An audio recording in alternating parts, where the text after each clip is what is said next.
Halo semuanya, nama saya Kintani Nazwa Zahra, dan pada kali ini saya akan mempresentasikan salah satu bentuk dari komunikasi nonverbal, yaitu eye contact.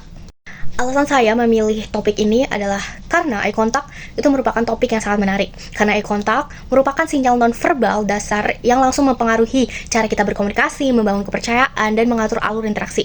Sekaligus, eye contact ini juga merupakan topik lintas disiplin dari psikologi, antropologi, neuroscience, dan teknologi. Kemudian, eye contact itu mudah diamati, namun kaya variasi budaya dan konteks, sehingga penelitian dan penerapannya dapat segera memperbaiki keterampilan sosial, pendidikan, dan desain interaksi digital. Eye contact atau kontak mata adalah fenomena ketika dua orang saling memandang ke arah mata secara bersamaan. Sering juga disebut sebagai mutual gaze atau pandangan saling bertemu. Dalam studi perilaku nonverbal, gaze atau tatapan itu mencakup berbagai bentuk melihat seperti tatapan langsung, tatapan ke samping, tatapan singkat, dan pengalihan pandangan. Eye contact bukan hanya sekedar refleks visual, namun juga berfungsi sebagai sinyal sosial yang membawa informasi tentang perhatian, niat, emosi, regulasi percakapan, dan hubungan interpersonal. Penelitian menegaskan bahwa eye contact hadir sejak masa bayi dan menjadi salah satu saluran komunikasi nonverbal paling awal yang digunakan manusia. Nah guys, eye contact itu sangat penting. Kenapa nih? Karena yang pertama itu dapat memfasilitasi perhatian dan pemrosesan informasi. Tatapan langsung itu meningkatkan perhatian lawan bicara sehingga memudahkan penerimaan pesan. Yang kedua, itu dapat membangun koneksi sosial dan kepercayaan. Tatapan yang tepat itu dapat memberikan sinyal keterlibatan, empati, dan kredibilitas. Dalam banyak konteks, baik profesional dan pribadi, menjaga kontak mata yang sesuai itu dikaitkan dengan persepsi jujur dan dipercaya. Yang ketiga, mengatur arus percakapan. Orang sering menggunakan tatapan untuk menandai kapan giliran berbicara berakhir atau dimulai, sehingga interaksi itu menjadi lancar. Dan yang terakhir, yang keempat, pengaruh terhadap proses kognitif dan emosi. Tatapan itu bisa menambah arousal atau kewaspadaan dan memengaruhi bagaimana kita menafsirkan emosi atau ekspresi orang lain. Dan kemudian ada fungsi dari eye contact. Yang pertama, monitoring atau feedback. Saat berbicara, pembicara melihat lawan bicara untuk membaca tanda penerimaan, kebingungan, atau ketertarikan. Dan itulah yang dinamakan sebagai umpan balik nonverbal. Yang kedua, pengaturan giliran berbicara atau turn taking. Di akhir ucapan, tatapan ke pendengar seringkali dipakai untuk menyerahkan giliran berbicara. Di awal ucapan, pengalihan pandangan dapat menandakan fokus internal. Namun juga ada variasi antar studi dan konteks lainnya. Yang ketiga, sinyal afiliasi versus konfrontasi. Kontak mata singkat dan hangat memberi sinyal keterbukaan atau ketertarikan. Namun tatapan yang terlalu lama atau intens dapat diartikan sebagai agresi atau intimidasi dalam banyak budaya. Yang keempat, ada orientasi sosial atau joint attention.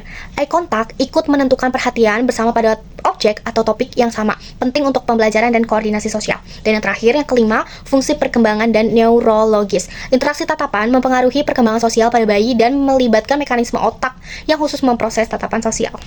Dan di slide selanjutnya itu ada perbedaan eye contact dalam berbagai budaya. Yang pertama, ada budaya barat, misalnya Amerika Serikat dan Eropa Barat.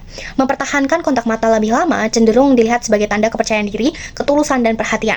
Keengganan menatap langsung mata sering diinterpretasikan sebagai kurang jujur atau kurang percaya diri. Kemudian ada budaya timur atau Asia Timur, misalnya Jepang dan beberapa bagian Tiongkok serta Korea. Tatapan langsung yang lama terhadap orang yang lebih tua atau atasan kadang dianggap tidak sopan atau menentang. Orang cenderung menurunkan pandangan sebagai tanda penghormatan atau untuk menghindari konflik. Studi membandingkan respon Finlandia versus Jepang menunjukkan perbedaan dalam persepsi melihat ke arah saya, looking at me, antara kelompok budaya. Yang ketiga, ada budaya selatan atau Asia Selatan dan beberapa budaya Afrika. Aturan tatapan juga dipengaruhi kasta, usia, gender, dan konteks ritual. Misalnya dalam situasi hierarkis, menundukkan pandangan bisa jadi tanda sopan santun. Dan yang keempat, ada variasi intrabudaya. Ada juga perbedaan berdasarkan gender, usia, kelas sosial, dan situasi formal dan informal. Karena itu, aturan kontak mata harus selalu ditempatkan dalam konteks kultural dan hubungan antar individu. Nah, kita beralih ke slide selanjutnya, itu ada jenis eye contact. Jenis-jenis eye contact ini, yang pertama, mutual gaze atau kontak mata mutual. Kedua pihak saling memandang mata, sinyal kuat untuk keterlibatan sosial, sering muncul pada akhir giliran bicara atau saat ingin menarik perhatian. Yang kedua, ada direct gaze atau direct eye contact atau tatapan langsung. Seseorang menatap lawan bicara, artinya bergantung konteks, bisa perhatian, tantangan, atau flirting. Yang ketiga, ada averted gaze atau gaze aversion atau mengalihkan pandangan. Menatap ke samping atau ke bawah bisa tanda menghormati norma budaya, mengurangi konfrontasi, atau dipakai untuk berpikir atau menyusun kalimat, mengurangi gangguan visual saat berpikir. Yang keempat, ada staring atau menatap terus-menerus. Tatapan panjang yang berulang atau intens itu seringkali diartikan negatif, seperti mengintimidasi dan menilai, kecuali konteksnya khusus seperti kontemplasi dan improvisasi artistik. Yang kelima, ada glance atau fleeting glance, pandangan singkat. Pandangan singkat bisa menyampaikan minat tanpa intimidasi, misalnya tatapan singkat dalam flirting. Yang keenam, ada gaze following atau joint attention, mengikuti pandangan. melihat kemana orang lain melihat untuk mendandakan perhatian bersama pada objek eksternal. Itu sangat penting untuk komunikasi arah dan pembelajaran. Dan yang terakhir, yang ketujuh, ada peripheral gaze atau tatapan perifer. Melihat wajah atau area sekitar mata tanpa tatapan penuh. Strategi ini sering dipakai ketika direct eye contact terlalu intens. Di slide selanjutnya itu ada cara bagaimana kita terbiasa dan percaya diri untuk melakukan eye contact. Yang pertama itu pahami tujuan, bukan aturan kaku. Eye contact itu tujuan utamanya adalah menunjukkan perhatian dan membaca respon, bukan melawan lawan bicara. Mengetahui konteks formal atau informal, budaya, dan usia itu juga membantu menyesuaikan intensitas. Yang kedua itu adalah latihan bertahap, exposure terapi ala praktik sosial. Itu mulai dari kita berlatih di depan cermin hingga berlatih dengan orang yang kita percayai. Yang ketiga, ada fokus ke area jembatan hidung atau titik di antara mata bila tatapan langsung itu terasa berlebihan. Banyak pelatih komunikasi menyarankan teknik soft gaze atau menatap area kecil di antara mata lawan bicara sehingga terlihat seperti menatap mata tanpa tekanan. Ini juga didukung praktik klinis untuk orang yang merasa sangat cemas. Yang keempat, perhatikan napas dan postur. Rilekskan bahu, napas teratur. Kecemasan fisik memperbesar sensasi tidak nyaman saat menatap. Latihan Yang keempat, ada perhatikan napas dan postur. Rilekskan bahu dan napas teratur. Karena kecemasan fisik itu memperbesar sensasi ketidaknyamanan saat menatap. Latihan pernapasan singkat itu membantu menurunkan arousal sehingga eye contact terasa lebih mudah. Dan yang terakhir, yang kelima, itu gunakan gaze breaks yang alami saat bicara panjang atau berpikir, boleh mengalihkan pandangan sejenak. Penelitian menunjukkan averted gaze kadang membantu proses kognitif, misalnya mengingat atau menyusun jawaban. Jadi jangan paksakan kontak mata 100% sepanjang waktu. Dan yang terakhir, yang keenam, itu ada praktik di situasi public speaking. Latihan presentasi di depan kelompok kecil itu membantu menambah toleransi terhadap tatapan banyak orang. Literatur public speaking mendukung kombinasi eye contact, gestur, dan voice untuk kredibilitas. Dan selanjutnya saya akan membahas faktor penyebab mengapa orang tidak mau melakukan eye contact. Yang pertama itu ada kecemasan sosial atau social anxiety.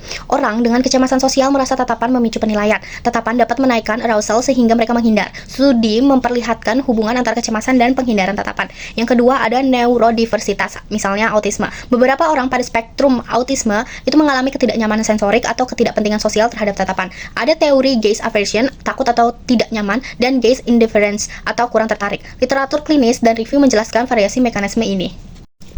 Yang ketiga adalah budaya dan norma sosial. Seperti yang telah dijelaskan, norma budaya dapat mengajarkan untuk tidak menatap langsung orang yang lebih tua atau atasan. Jadi, tidak mau di sini adalah seringkali ketaatan terhadap norma. Yang keempat, kepribadian dan pengalaman interpersonal.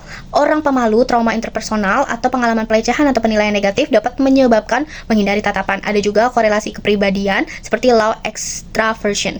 Dan yang terakhir, yang kelima, itu ada fungsi kognitif. Saat membutuhkan pemrosesan berat seperti mengingat angka atau menyusun argumen, orang tuh cenderung menengadahkan atau mengalihkan pandangan untuk mengurangi distraksi visual. Ini bukan karena takut, melainkan strategi kognitif yang normal.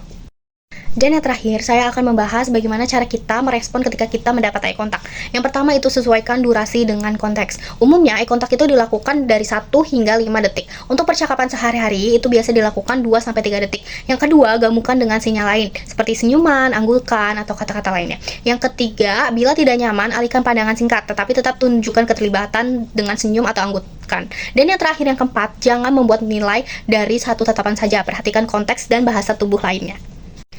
Dan sekian presentasi dari saya, semoga bermanfaat. Kurang lebihnya mohon maaf. Wassalamualaikum warahmatullahi wabarakatuh.